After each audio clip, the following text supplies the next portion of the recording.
Good afternoon. I'd like to call to order this special City Commission workshop at 5:30 p.m. All right, roll call. Commissioner Mercer. Here. Commissioner Dollison. Here. Commissioner Dancer, who is not present. Mayor Pro Tem Yates, who is not present, and Mayor Birdsong. Here. All right. Water Department presentation. City Manager. Thank you, sir.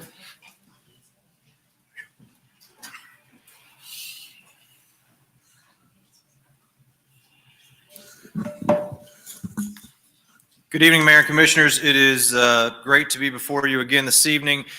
Tonight, we are going to tag team the Water Department budget for fiscal year 25-26. Myself and Director of Winter Haven Water, Gary Hubbard, will do this.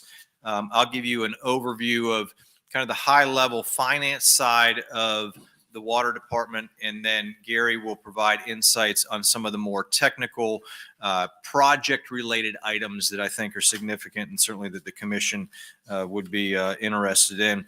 I do want to start off by saying, when we look at the budget for the Water Department, this is not new information. This is actually information that was contained in the budget presentation that I made to you 2 weeks ago, and then also what was included in the tentative budget that you considered at your last meeting on July 28th. So those numbers, the numbers you're going to hear tonight, are part of that.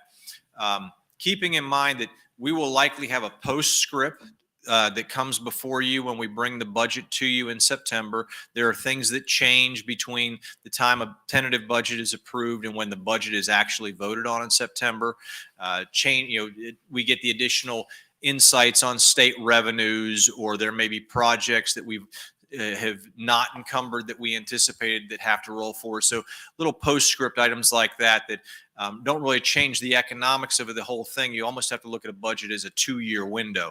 What you wrap up in the current fiscal year and what you anticipate in the next fiscal year combined, and where those numbers fall out is really what happens there. But everything you're going to hear tonight is part of what was presented previously. So again, just kind of advancing through, when we talk about Water Department budget, again, it's built upon 6 pillars. Predominantly within the Water Department, we focus on community safety. So that is the safety of our drinking water. We have representatives with us this evening from the water production side who are inspecting our water system. Daily they're making sure that it's treated properly, that it's free of contaminants, that it's available not only for our residents as a potable source, but there's also sufficient pressure and availability within our system for our firefighters, that when they have to go out and do a structure fire, that we have support within the water system to meet that need.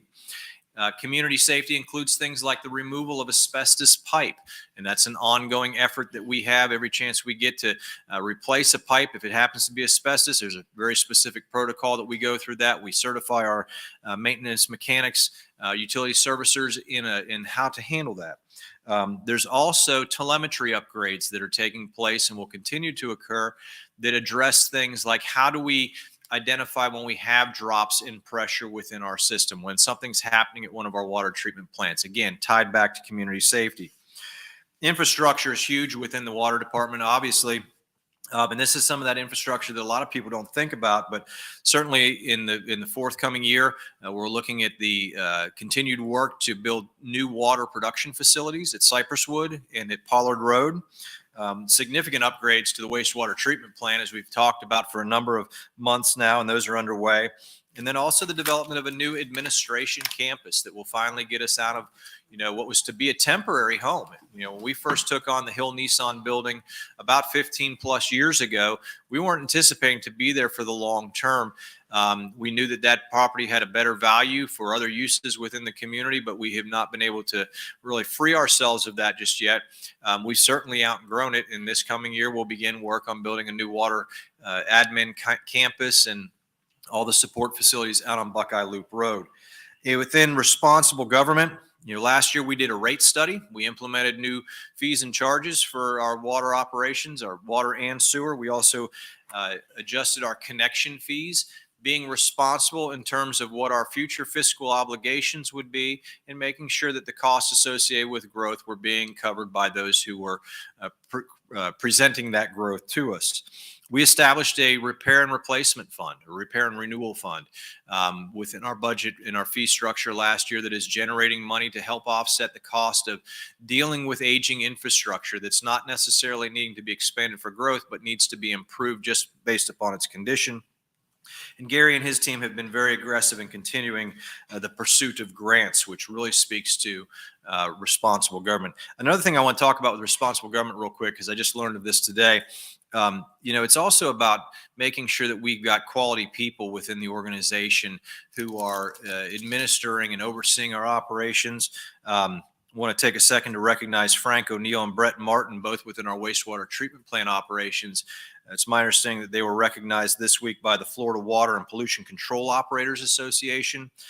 They were both awarded a Joseph Towery Award, which is awarded for demonstrating competency and dedication to reclaimed water, to the entire reclaimed water industry. Those are employees that have been with us for some time. Frank's one of our longest tenured employees here in the organization, and it's great when outside organizations recognize our employees in that way.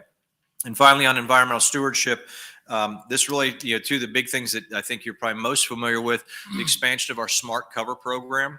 That is all about maintaining the environment by mitigating and preventing spills within our utility system by the alerts that come to us when the flows get so high.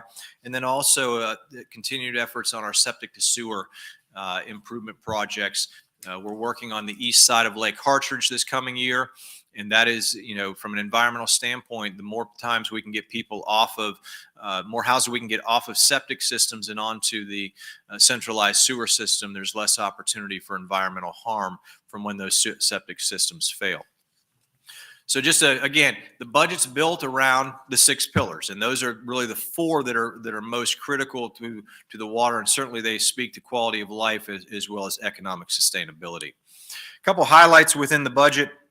I mentioned some of the key projects that are coming forward this year. So septic to sewer, I just mentioned. Potable water well drilling is occurring at Pollard Road Water Production Facility and at the Cypress Wood Water Production Facility. Gary will talk a little bit more about that later in the presentation.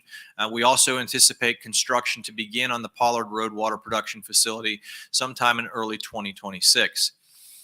Recharge well drilling out at the Bradco Farms property, as well as commencement of the wetland construction. So we acquired that property 2 years ago this December, and we're doing a lot of the due diligence and the investigative work that's underway right now, lining us up to move forward with that well drilling and the wetland construction.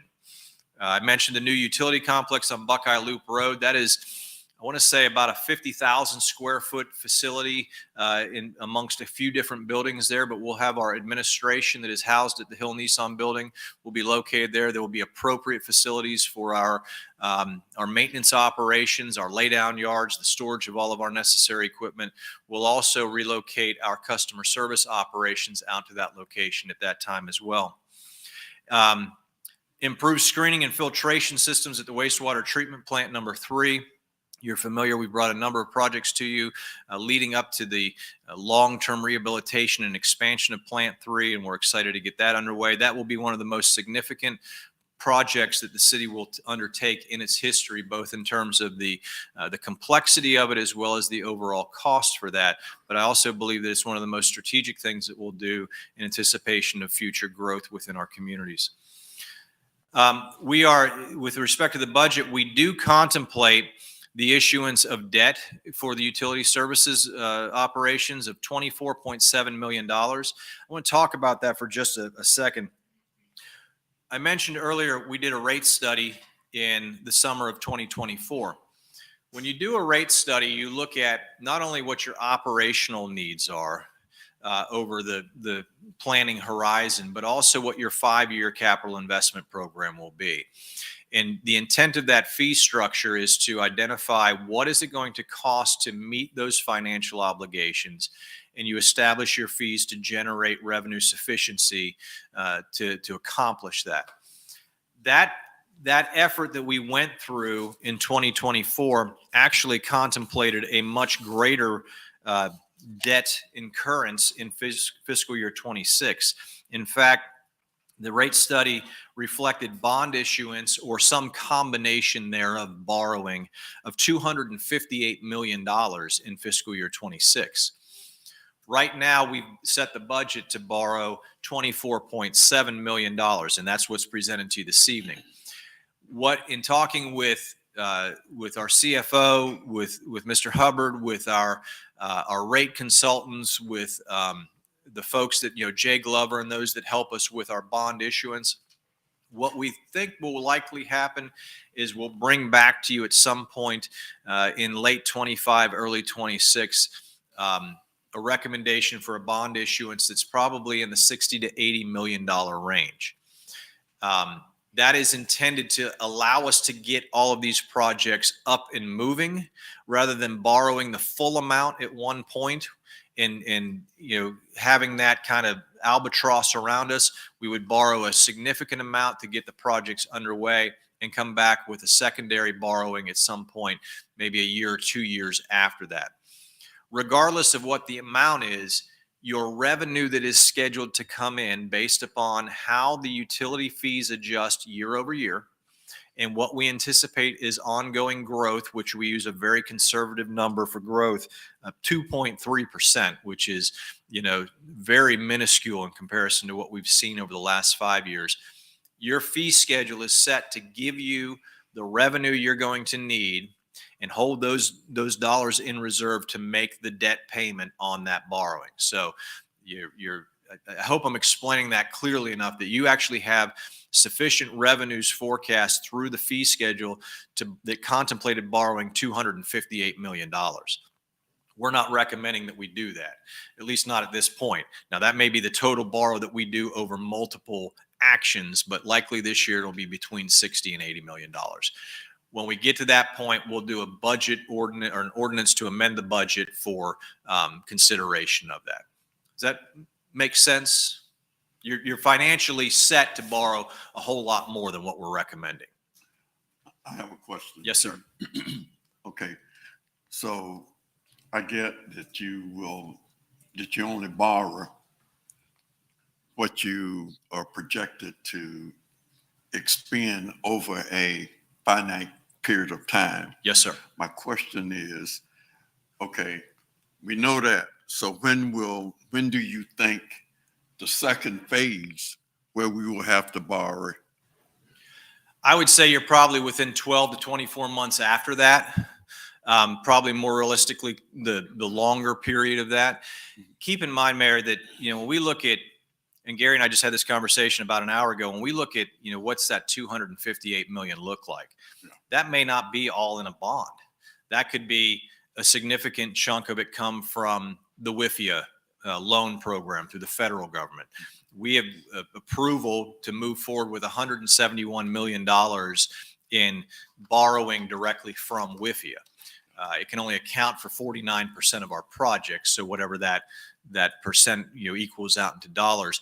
But you may have a bond, you may have state revolving fund dollars, you may have WIFIA if that's on the table, and then you also have to consider what grant dollars come through, because that can affect that as well.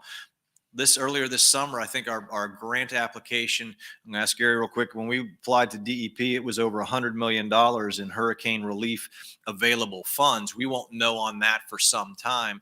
We feel confident, $20 million out of that seems very, realistic, but we applied for a significantly larger amount in anticipation that if other agencies didn't apply, we didn't want money to be left on the table. Let's have applications in the hopper, so if there's more money to give out. So all those things together will determine when that next borrowing or financial approach comes to play. Okay, the only reason I was raising that T is that I'm just thinking about the water cooperative, and we have, we're talking hundreds of millions of dollars, but still, we are projecting out with WIFIA and the other, and basically we did a bank revolving loan that, in fact, we actually renegotiated it. I think it was last meeting. So I'm just, with with these water projects, the one thing that I've seen is that they don't reduce, No. they increase. And so that's why, when you know you got the need, and maybe I should wait till the presentation is over before I start. No, I think asking it's a questions. great question. And I think we just have to be financially strategic in how we go about doing that. There's looking at what interest rates are, what the economics outside of the cost of the project are, all those things factor into it. There's also, when you borrow money, there's obligations as to how quickly you spend that down. If it's going to be something that you're not going to actually advance for several years, you don't want to borrow that money, because then you run into problems with your bond covenants that require that money to be spent down in a 4-year window. So all those things have to be. It's trying to keep all the pieces on the table in front of you and figuring out, okay, what's the best strategy for us. Okay. Gary, did you want to add something that you have to turn on? Good evening, Mayor, Commissioners. Just a couple other points is that by spreading this debt out over time, our current interest rates, for example, WIFI is around 4.8%. And we definitely don't want to be borrowing money at 4.8%. SRF is significantly lower, and the bond market probably is a little bit lower than WIFIA. So what we're trying to do is get the best interest rate situation for the city over time. And with the talk at the Fed level right now of lowering interest rates, we're kind of playing that. When is the best time for us to issue debt, and then hit the market at that time? Thank you, City Manager. Thank you. Yeah, and again, that's kind of those environmental conditions that we're being very strategic and very mindful of. When do you pull the trigger, and on how much, and which thread do you pull? Yes. I mentioned the repair and replacement fund that we established last year. We have that as an additional charge that is on our water bills. We're anticipating budgeting out $2.4 million in work associated with repair and replacement. And then finally, I mentioned during my most recent budget presentation, we have about 766 full-time or FTEs within the organization. As you can see here, 136 of those fall within the water department. So 132 positions that are full-time, 4 that are part-time. And I'll talk briefly in a moment about what those new positions are within their budget. When we look at the user fees, you can see at the bottom, Winter Haven is the second lowest there for the current fiscal year. We will see an adjustment on water fees come October 1st. That's part of the fee schedule that was put into play last year. Water rates will increase by 2.5%. Wastewater or sewer fees will increase by 7.5%. That is the same schedule that will take place over a 5-year window. Last year being the first year, this is year 2 of that. Even with those adjustments, you can see we go from being second lowest to being third lowest. Even with those adjustments, I think that speaks volumes, particularly when you look at the cost of water and sewer in some of the neighboring jurisdictions. We do this based upon 5,000 gallons of use per month. Now, why do we use 5,000? That's a very routine, consistent benchmark. But if you look at the statistic that we have off to the side there, 76+% of our residents, our single-family homes, use less than 5,000 gallons per month. So the vast majority of our residents, this is what you're seeing. Over 56% of our residents use less than 3,000 gallons per month. So, for them, that monthly bill would be even less than what you see here. But I take pride in the fact that even with what we're spending and what our rates are, we're still at the very lowest end of what water rates are here in Polk County. We also, effective January 1st, adjusted our connection fees. We do have the highest connection fees at present time here in Polk County. There was some thought that, that's going to kill growth. That's just going to make everything slow down. I met with Director of Economic Opportunity and Community Investment, Eric Labby, this afternoon. Since January through July of 2025, we issued 498 single-family home permits. In July, we issued 93 alone. So, that is not slowing growth, but it certainly is ensuring that growth is paying for its impact within the water system. When we look at total revenues within the utility fund, you can see again at the top there that debt proceeds of $24.6 million.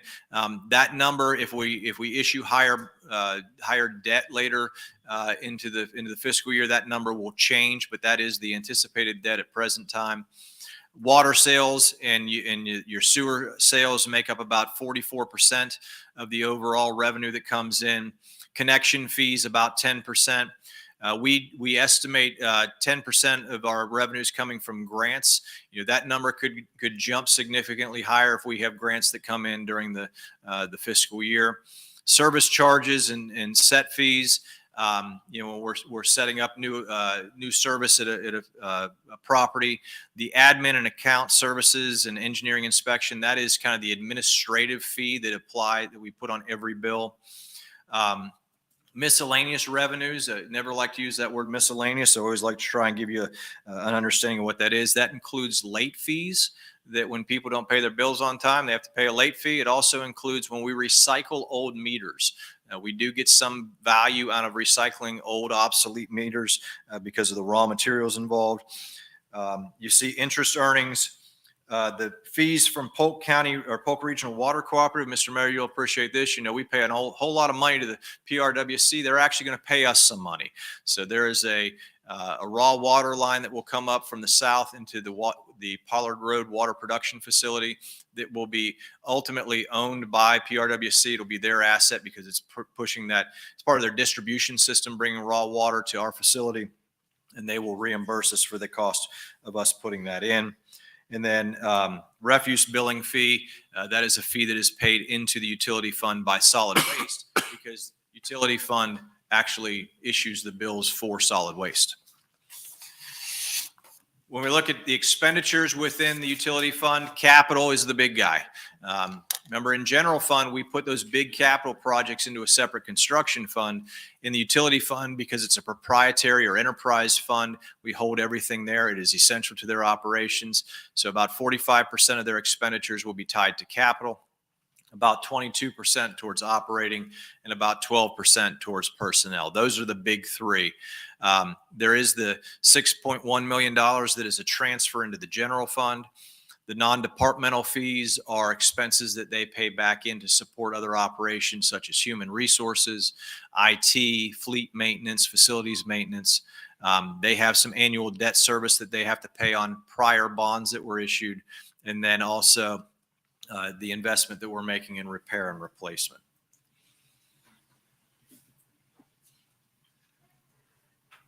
Looking at their budget overall, this is the entire fund of all the different divisions that they have. So consistent with what we just showed on the prior screen, that would show up in fiscal year 25-26. But if you go to the revenues, you see we're bringing in about $7.3 million more in the coming year than we did in fiscal year 25. And we will spend about $6.1 million more than we did in fiscal year 25. So we'll end up with an ending cash fund balance of about $50,613,000. In speaking to that specifically, when we talk about fund balance, MJ and I had a conversation yesterday about this of, why not just use fund balance to pay for all your projects? Well, within that fund balance, there are certain restricted dollars that are within that come from connection fees. You can't use those for certain things. They can only go towards expansions of services. You have debt service that is included within that is forecast out. The unrestricted funds really only account for about $66.2 million or about 12.3% of that. So it's not like you have $50 million in cash sitting there to do with what you want. Realistically, about I'd say 88% of that is already restricted and can't be accessed. Well, my question is why you list it like that. Well, There's a whole lot that happens within proprietary and enterprise accounts that drives me as a city manager crazy. I had to have a remedial lesson with members of our finance team yesterday on everything from depreciation to capitalization of interest, because how we do things in a proprietary fund are completely different from how we do things in a general fund. Proprietary funds are intended to operate as businesses, and in that same philosophy, it just doesn't make sense for government. But that's what the general accounting principles require us to. New positions that are coming online within the utility services department. I mentioned again a total count of 136 positions. The new ones that are included in that, a fiscal manager.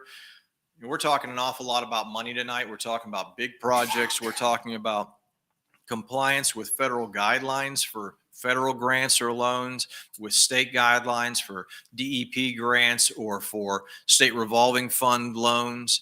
The complicated aspects of finances within the utility operation really requires us to have a fiscal manager in there to further support what they're doing. So we included that this year. The expanding infrastructure that we have. Every time you put in a new subdivision in Winter Haven, there is a lift station, there is lines in the ground, there are meters, there's all this stuff that has to be taken care of. It's built by the developer and then it's transferred over to us when we do the final plat approval on those things. So adding 2 utility servicers to help us with that, as well as the valve flushing or valve exercising that we need to do. There's a lot that happens in with utilities that we need those 2 additional bodies. And then in customer service, we've made some changes in customer service. I look forward to being able to provide you all a report on, we made some changes to the hours of operation. And I think those actually take effect. I'm going to look to the back here, September 1st. Changing the hours that we're open there really to accommodate what are our peak demands for lobby traffic versus call volume, trying to make sure we're providing the best service. In working with Amanda and Kyle over in account services, they identified one additional body to help us with that overall process. And then again, a part-time electrician. Every one of those lift stations that's out there has an electrical panel on it.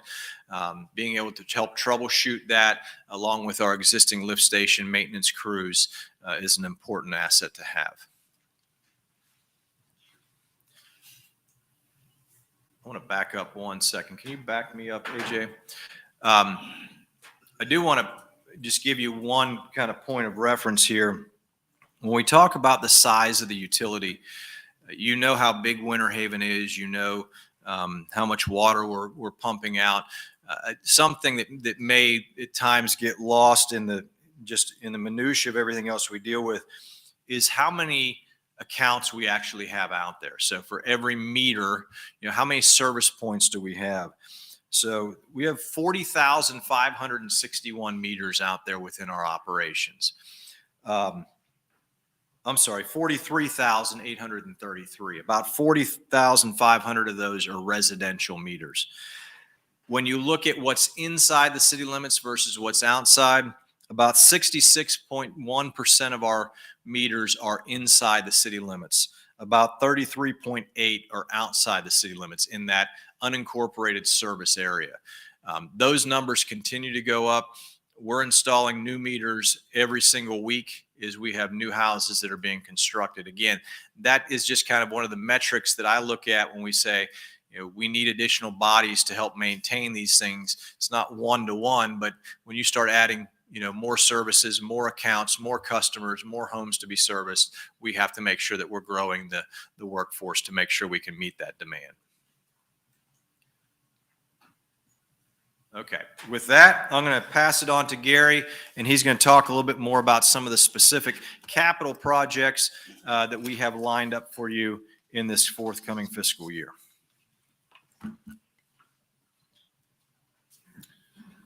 Good evening, Mayor, Commissioners. The remainder of the presentation, we're going to talk about the capital investment basically over the next 5 years. But before we get there, we're going to talk a little bit about some significant things in the operating budget itself. Repairs to water plant storage tanks, $2 million. Work at wastewater plant, 3 aeration basins, $1.5 million. New upgrades for the field house master lift station, $1.2 million. All of these affect our daily operations. So this is just some of the things that's in the budget that you are going to be approving later on. From a capital investment standpoint, this gives you a breakdown of where the money is being spent from a capital standpoint and where it's budgeted in our budget. Under our engineering, roughly $16.8 million. That's primarily the new water utility complex that's going to be on Buckeye Loop Road. Wastewater treatment, $8 million. Water treatment, $4.7 million. And it goes on down the list. You can see there's pretty good distribution of costs across all the divisions. $2.3 million, almost 6% of our capital expense in repair and replacement. This does include $2 million in land acquisition too for the coming year. In this next section here, you'll see the individual projects in each one of the cost centers. This first section is the water treatment plants. And the high points are, I went through what we're spending in 26, but this shows you the complete project over time. So let's just take the Pollard Road for an example. 1.65 in 26, 2.2 in 27, and then another $500,000 in 28. And that facility will be online when PRWC starts delivering us water in October of 28. So you can see that these costs are over time. And just for example, water treatment over the next 5 years, we're proposing to spend $45 million.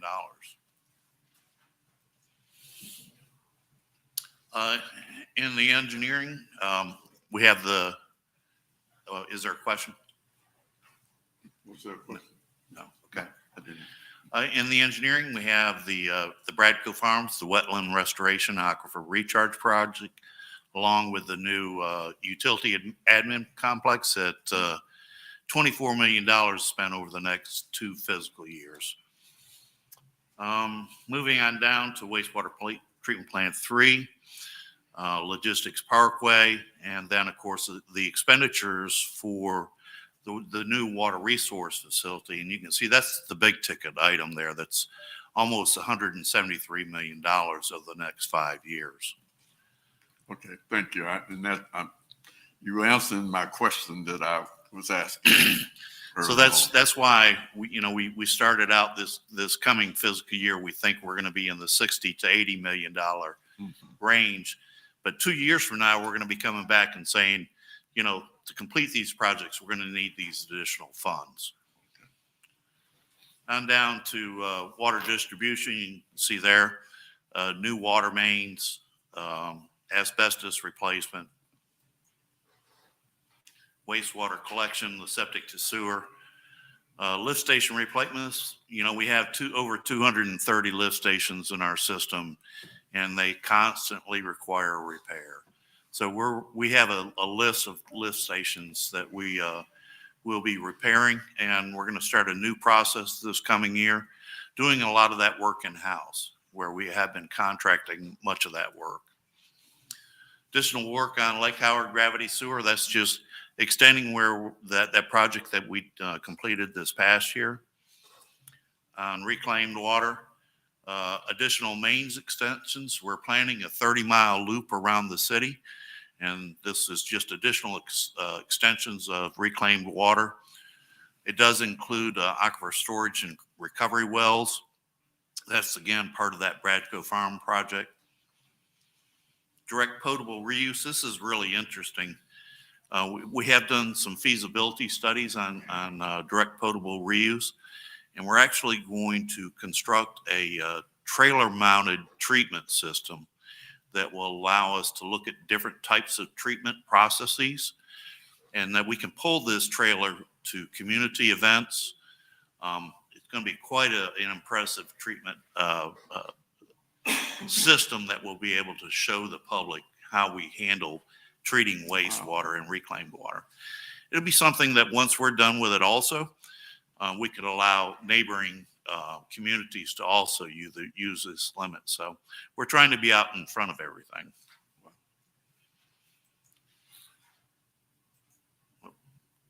All right, moving on to repair and replacement.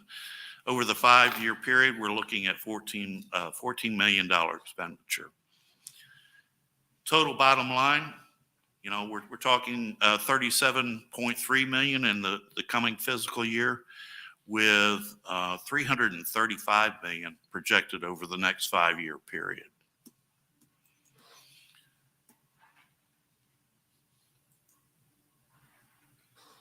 Just to again recap the major projects itself, wastewater treatment plant 3, or the water resource facility at roughly 173 million. Wetland restoration projects 17, water treatment plants, that's Cypress Wood, Pollard Road, and then upgrades to Fairfax at 33 million. The new admin maintenance complex 24, and then on down the list. So during this next 5-year period, we're talking $240 million just on the major projects that we're undertaking. If we look specifically at our water treatment plants, as city manager mentioned, we're going to be constructing 2 new facilities, the Cypress Wood and the Pollard Road facility. The existing Cypress Wood plant is basically falling apart. It's in very bad shape. We're currently drilling wells. We're drilling already started at Pollard Road. We're down about 900 to 1,000 feet. We're going to be exploring the upper portion of the lower Floridan aquifer. And if that water is fresh, that will change the way we permit water from SwiftMud, because there will be limits on the upper Floridan water, but there are no limits on the lower Floridan water. Say that again, Derek. You're So- saying the lower upper, right? It's the upper zone of the lower Of the Floridan. lower, Yes, upper zone of the lower. Okay. right. Okay. And there are no limits on the amount of water that you can take out of that zone Oh, currently by SwiftMud. okay. So the limits that SwiftMud will be imposing in the next 3 years, basically, will limit pumping out of the upper Floridan based on our demands at December 31st, 2025. That number is going to be close to probably about 11.5 million gallons, maybe 12 at tops, but I think it's probably going to be closer to 11.5. That's what they eventually plan to limit us as far as pumping out of the upper Floridan.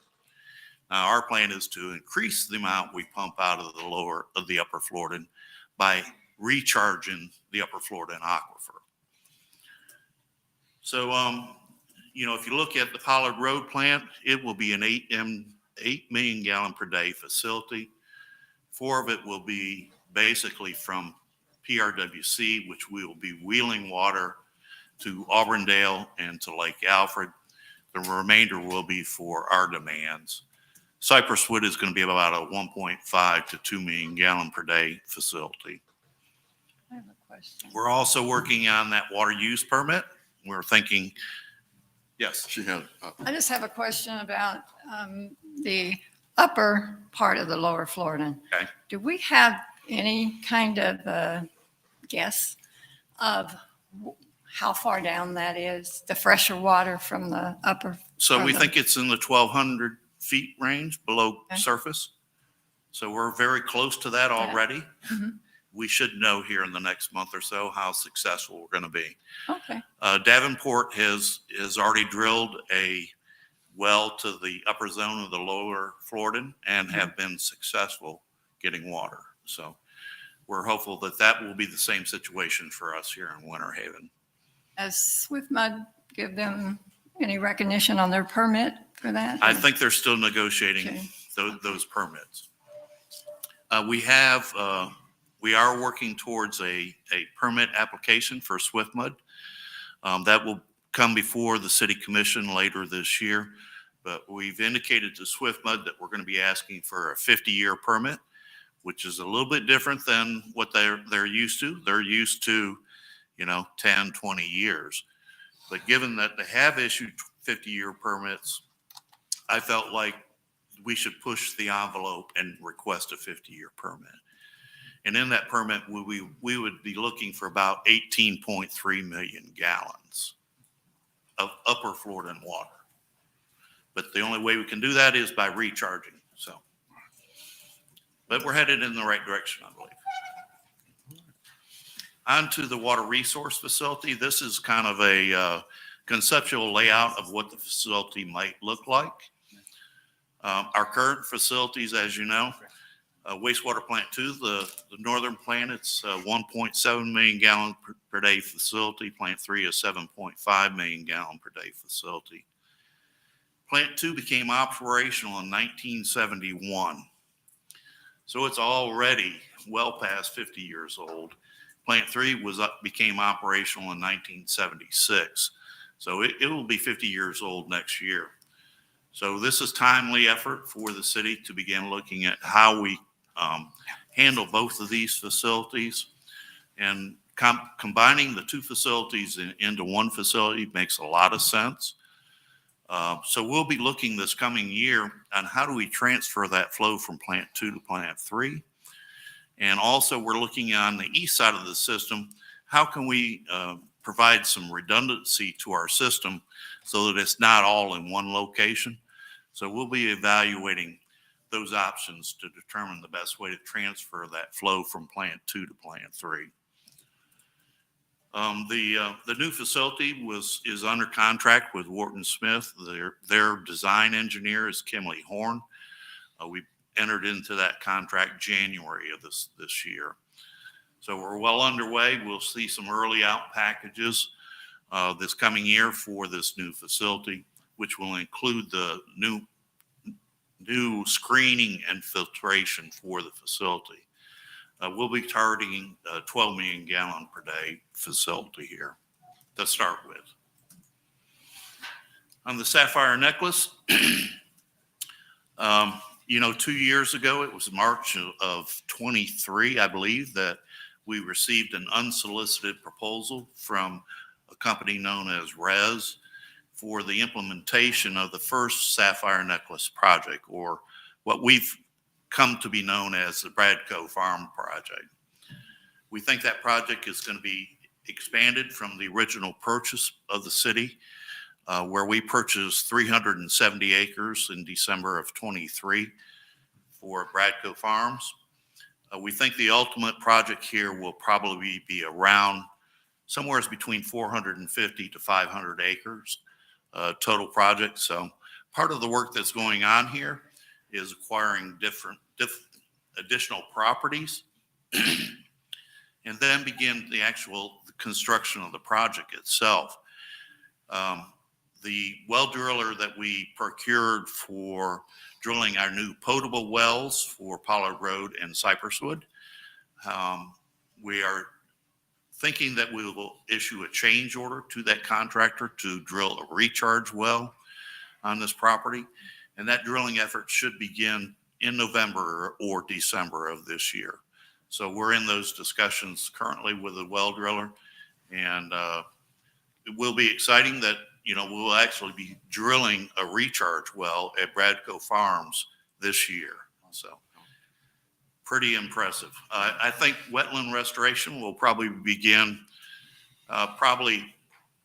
maybe summertime next year. So it'll be interesting to see that process start also. It's going to happen. We're going to do this. I know it's been a long time coming. Yes. As part of the Bradco purchase, we purchased 10 acres of high ground. And this is the layout of what the facility will look like. It has a 3,700 square foot administration building with plenty of room to grow into, a 25,000 square foot warehouse and operations center there that will house all the work crews. Of course, there'll be pole barns and other facilities there to to accommodate all the equipment that the utility uses. So really looking forward to this. We think that the construction of this will probably be in the 12 to 16-month period, beginning probably maybe as early as December of this year. We'll just have to kind of see how things go. We're going to be under a lot of construction this coming year, so Really? it's going to be very exciting. Hopefully I'll still be here to see this come to, fruition.